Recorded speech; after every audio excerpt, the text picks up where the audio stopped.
Yeehaw! After rereading the Ron Paul newsletters on the 5th of November, there was much bawling. The newsletters clearly show Ron Paul is either a man full of paranoid hysterical fears about black men who cozied up to racists for years, or a cynical politician who fleeced money from racists to build his political base for re-election. Ron Paul explains accepting donations from Stormfront founder Don Black. Plus, there are reports, sir, that your campaign has received a $500 campaign donation from a white supremacist in West Palm Beach. And your campaign had indicated you have no intention to return it. What are you going to do with that?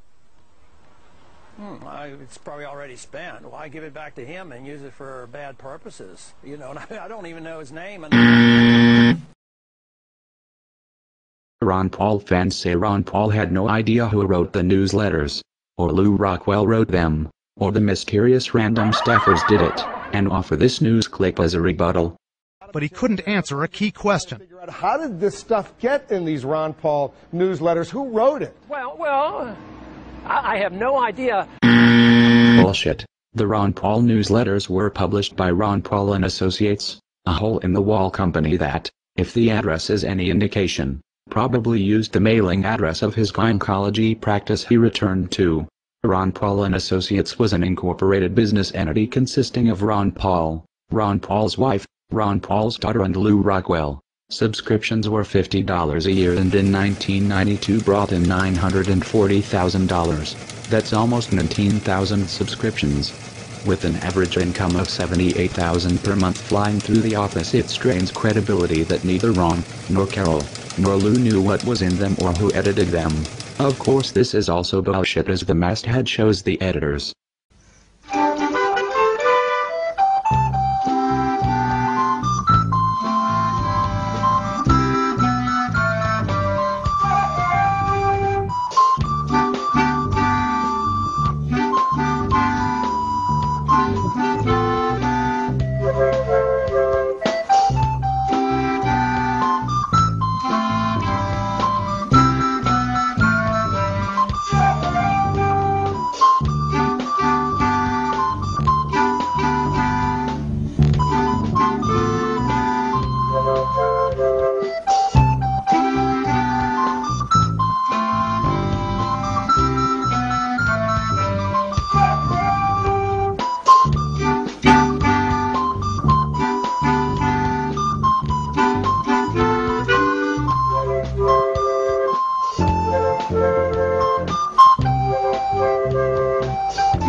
But the most damning admission Ron Paul wrote and edited the Ron Paul newsletters come from Paul himself, in an interview with the Dallas Morning News on May 22, 1996.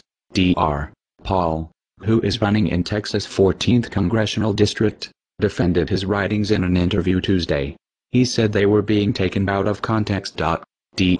Paul denied suggestions that he was a racist and said he was not evoking stereotypes when he wrote the columns.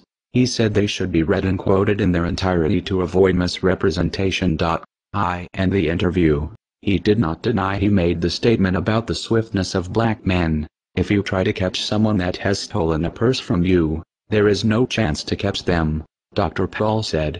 He also said the comment about black men in the nation's capital was made while writing about a 1992 study produced by the National Center on Incarceration and Alternatives, a criminal justice think tank based in Virginia. Citing statistics from the study, Dr. Paul then concluded in his column, "Given the inefficiencies of what DC laughingly calls the criminal justice system, I think we can safely assume that 95% of the black males in that city are semi-criminal or entirely criminal. These aren't my figures," Dr. Paul said Tuesday. That is the assumption you can gather from the report. At the same time, a campaign spokesman confirmed Ron Paul was still writing the new letters for an undisclosed number of subscribers. Not Lou Rockwell, not mysterious staffers, but Ron Paul. Final word goes to a former Ron Paul supporter. If Paul let this go on for 10+ years and either didn't know about it or did not notice, then he is just too plain stupid to be president. Checkmate. Thank you for playing.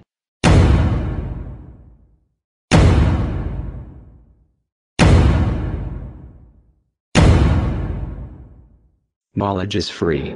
We are anonymous. None of us are as cruel as all of us. Expect us.